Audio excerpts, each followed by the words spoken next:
case is Andy Stitzer versus Rick Stewart, Tony Coletti, David Mears, and Buzz Electronics. The facts of this case are, in January of 2012, Andy Stitzer became employed with Buzz Electronics. Buzz Electronics is only one store located in Christmas, Florida, and at this store there are 52 employees. The majority of the employees fit into the age bracket of 18 to 49, Andy Stitzer being the oldest employee at 67 years old. He started at Buzz Electronics as a stock clerk associate responsible for the music and movies department.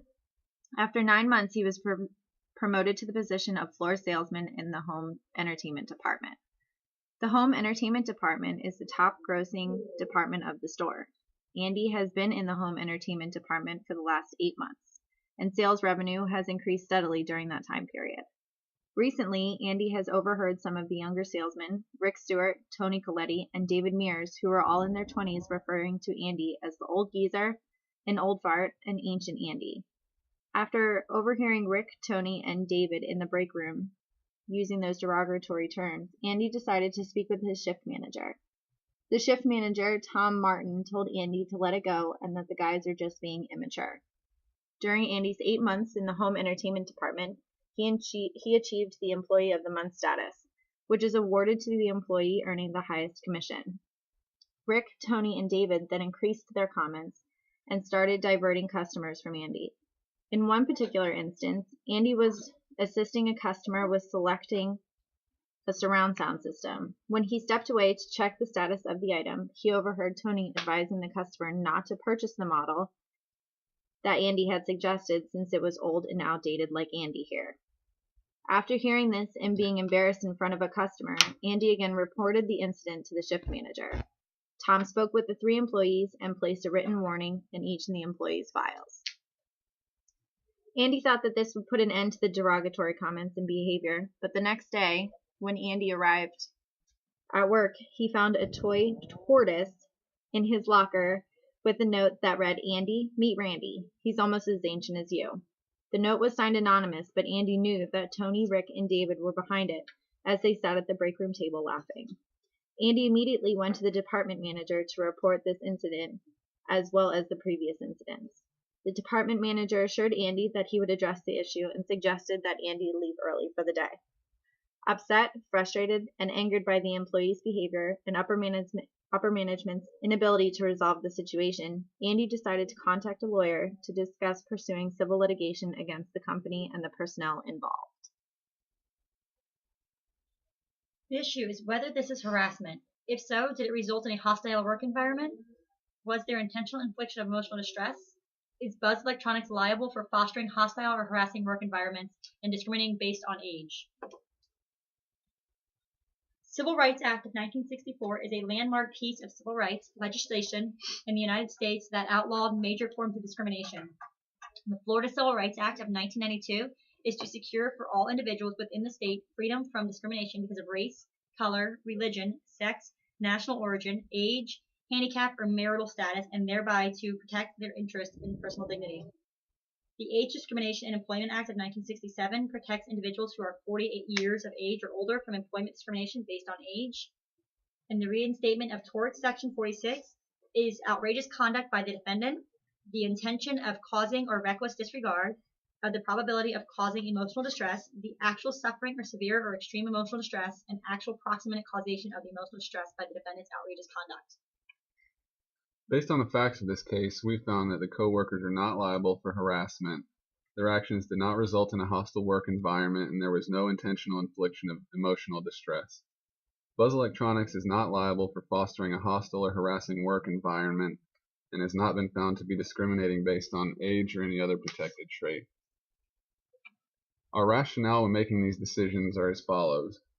The first thing we have to do in analyzing this situation is define harassment. According to the law, the Civil Rights Act of 1964, the Florida Civil Rights Act of 1992, and the Age Discrimination and Employment Act of 1967 define harassment as a change in the conditions of employment resulting from severe or pervasive conduct. When we apply the first part of this definition to the case, we find that there were no ongoing changes in the condition of Andy's employment. Although Andy was initially told to let it go and that his co-workers were just being immature, Management did shortly thereafter recognize the problem and was in the process of trying to correct the situation. As far as the second part of the definition of harassment, the conduct has to be severe, pervasive in nature. According to the previously mentioned laws, petty slights and annoyances do not rise to the level of illegality. We found that the actions of Rick Stewart, Tony Coletti, and David Mears to be petty in nature and therefore do not find these men liable for harassment or for creating a hostile work environment. On the topic of intentional infliction of emotional distress, according to the second restatement of torts, in order for the co-workers to be liable based on their actions in this situation, there would have to be proof that their actions were intended to inflict emotional distress. This requirement is not present in the case at hand. In addition, physical harm is required for liability, which is also missing from this case. Therefore, these co-workers are not liable for intentional infliction of emotional distress. Shifting to the liability of the employer, Buzz Electronics. In order to make an ADEA claim, 4 criteria must be met. First, the person must be over the age of 40. In this case, Andy is 67, so this requirement is met. Second, the victim must have been harassed due to age, which is a protected trait. As previously explained, the co-worker's actions were not severe enough to warrant harassment. Therefore, there has been no harassment in this matter from a legal perspective. Third, work performance must be altered. Although this probably had some effect on Andy's employment, there was never significant impact, and management was in the process of addressing the situation. So we do not consider his performance to have been altered due to these circumstances. Finally, there must be liability on the part of the employer. This liability would fall into the category of age discrimination and is a violation of the Civil Rights Act of 1964. When researching this point, we found that, although ineffective to begin with, management was in the process of taking action in the case.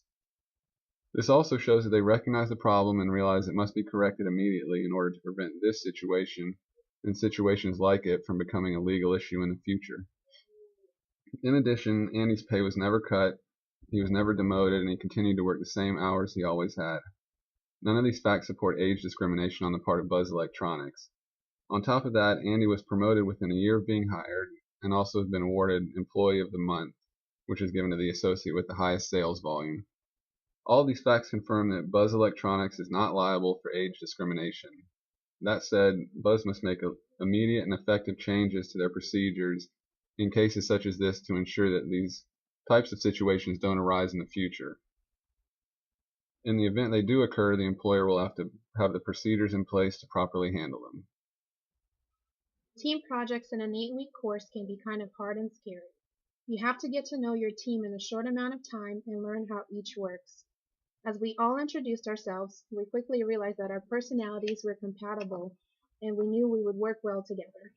In order to succeed with this team project, we have to take a look at everyone's strengths and weaknesses. Evaluating what each of us were good at helped us assign parts of the project to different individuals. Our group had a great mix of talent that helped each of us pitch in. From the beginning of the class, my partner Cole Riggins took the initiative to get us going on the project, so naturally he was voted the team leader. He took the initiative to stay on top of the project and always work ahead. Work was handed out based on each of our strengths. If help was ever needed, he was always there. I think we can all honestly say that this has been one of the best team experiences each of us has had. Since we are all busy and the 8-week course goes by extremely fast, we had to figure out quickly what is the best way for everyone to stay in touch. We all figured since we live in different cities, the best way to communicate with each other was via the internet. We realized the best form of communication with the team was the Angel Forum, Facebook, and email. For the presentation part of this term project, we all agreed to meet at the Clearwater Library. We were able to find all sorts of ways to communicate with each other. The result it has yielded thus far is successfully completing our project one piece at a time. Because this was a long and detailed project to tackle on, there were definitely issues that came about. With any issue that came up, the team was really good about bringing them to the table and asking all of our opinions in ways that we could potentially solve this problem. Through effectively communicating with each other, we would throw out ideas on how to resolve a particular issue and then all agree on a solution. This team has been great about expressing their opinion. Each of us were able to learn something and take away from this experience. We learned quickly that not everything is as it seems. In the case that was assigned to our team, we were supposed to determine whether or not a person was discriminated against at work based on his age. While one might read and think there could be a case for harassment, but looking with our team at the laws and the definitions of the terms, it was concluded that this case did not fit discrimination based on age law. With this being said, we learned that laws have to be analyzed and understood before they could be applied to a particular situation or case. Researching the material to make the right decision in a particular case is crucial. You need to know the story and all the potential laws that could or could not be applied to the case. Paying attention to detail is important. Little details in a case could make a huge difference in the outcome of the court. In regards to this particular assignment, we learned that the law is very broad when it comes to the cases of harassment and discrimination. That's why it's so important to know the laws, do the research, and pay attention. This team project has definitely taught us to be responsible and stay on top of all the upcoming assignments that I do. Communication throughout this team project has been essential. Because we were able to stay in touch with each other several times a day, we were all informed about what each of us needed to get done and were aware of any issues that might come up. Because we were all different on some level, keeping an open mind throughout the project helped us learn from each other because we were able to see their viewpoint on this particular case. This has been a great experience, and the knowledge obtained from it will definitely benefit and will be used in other classes. Thanks for listening.